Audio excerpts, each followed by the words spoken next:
Well, hello again, and here we are at the end of the first week of the not-so-public inquiry.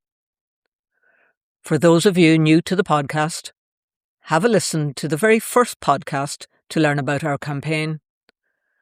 To those of you familiar with the podcast and who are just catching up, I suggest starting at podcast number 41, entitled Public Inquiry Begins, What Happens Next? Looking back over the past few days, I'll try to pull together some of the key thoughts and moments. In no particular order, though the ones drawing the most attention do sit closer to the top. I suppose the top of the list is cyanide, in that it is removed, but not gone. There are references still in the planning documents.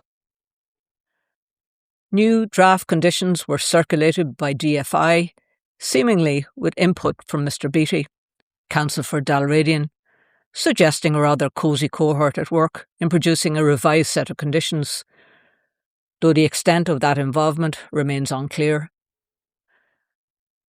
Leading us to the conclusion that cyanide could still be used for processing off-site in Northern Ireland, or for that matter, in the Republic of Ireland. Bottom line, it's still not a closed issue. More like it's been parked, yet keeps it reappearing through the back door. Next up, processing. Where is it actually happening? There's no clear answer to this. They are talking about transporting 60 tonnes per day of toxic slop. There are suggestions this could go to the existing plant at Cavanagh.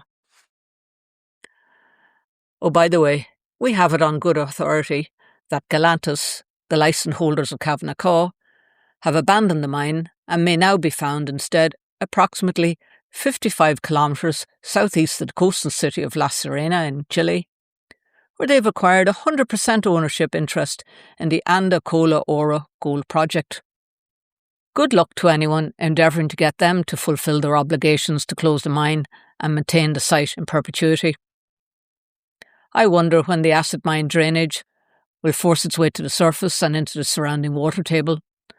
And just to remind you, this is less than 3 miles from the town of Oma, downstream of the mine. Anyways, to get back on topic, I guess this whole issue has left us certainly with a lack of clarity and definitely with a lack of trust. So as I mentioned during the week, there's no completed habitats regulation assessment, but it didn't seem to matter because the inquiry is proceeding anyways. There was strong pushback against this omission. I wondered, how would the public be able to fully assess the impacts of the proposed mine without having the full environmental picture? It doesn't exactly inspire confidence. Much in evidence over the 3 days was the clear frustration from third parties. Late submissions of new information prompted repeated complaints. The sheer scale, volume and complexity of the documentation would challenge even a professional forensic auditor trying to untangle what feels like a deliberately complex web. Naturally, this leads to ongoing tension, arguments and delays, which impacted the momentum of the inquiry.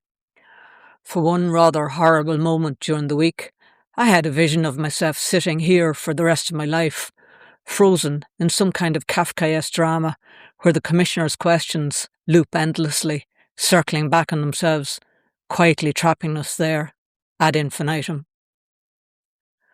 As far as I can establish, these 3 days alone have created 1.5 more days of work which will be tacked on at the end. Fairness is not what comes first to mind. But as a friend explained to me, when you're up against big business, it's rarely a level playing field. Another contentious area is to do with access and transparency. No remote access to proceedings, no recordings, no transcript. I can't tell you how angry that makes me feel as I witnessed 3 families this week who wanted to participate in real time but had to leave because of other obligations, and yet they are all stakeholders. These impediments, along with the not easily accessed heavy documentation, meant that participation was limited to 1, being physically present, and 2, to be ably resourced. Meh. The cross-border dimension keeps bubbling up with questions around the environmental impacts far beyond Northern Ireland. Because, as we all know, pollution, either water or airborne, does not stop at the border. There is a suggestion that consultation gaps exist, adding yet another layer of jurisdictional complexity and accountability. Our community representation was strong, though at times clearly strained, with the inquiry described as both farcical and controversial. There's a genuine sense that the process is difficult to engage with, and perhaps designed in a way that creates maximum obstruction. Again and again, we see the project being framed as an economic opportunity, much of which will leave these shores. We continue to offer the counter-narrative that what remains is risk and long-term liability, exposing the underlying tension between short-term gain and long-term consequences. There was a good turnout on the first day, with over 100 in attendance and a visible presence of land protectors outside the venue. The message was clear: no toxic mining and yes to life, reinforcing our values of identity and place, and our stand for the air we breathe, the water we drink, and the well-being of all, both now and for future generations. So where does week 1 leave us? I think the tone being set for the inquiry lies somewhere between complex, contested, and far from straightforward. I have to add in that as a third party, sometimes we felt bullied, manipulated, and corralled.